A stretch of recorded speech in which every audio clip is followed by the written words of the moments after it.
hirap maging sanggol. Biruin mo ang katinang likod mo, tapos gatas ang ibibigay sa'yo. May mensahe ka ba para sa mga magulang mo? Sana test paper muna sinagutan, hindi pregnancy test. No. 9 months ako sa tiyan, tapos wala kayong pambayad. Wow! Grabe naman to.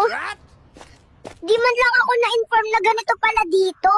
Puro bembang lang alam. Ano ang plano mo sa buhay? Gusto ko maging CEO para may pambili ng gatas at diaper ko.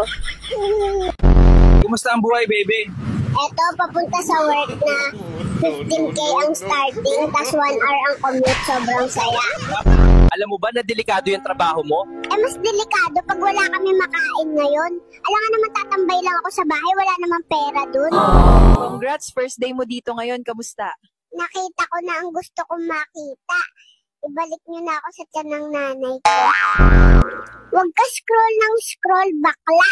Magtrabaho ka din. Masyado ka pang bata para magtrabaho. Bakit ka nandito? Kailangan ko magtrabaho. 16 years old pa lang kasi ang mama at papa ko. Ano plano mo mamayang gabi?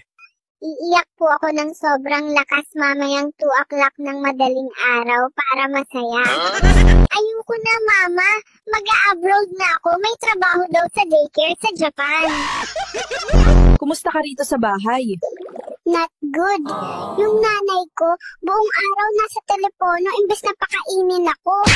Ano? Paano ka lumabas? Naalala mo ba? Naalala ko bigla bumukas yung langit at maniwanag. Buti ka pa. Kung dumaan pa sa madilim, masikip at mabangong kuweba. Anong plano mo pag uwi mo sa bahay?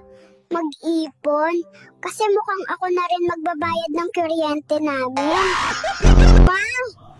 Taasan daw yung singil sa kuryente. Paano na? Aircon pa naman tayo gabi-gabi.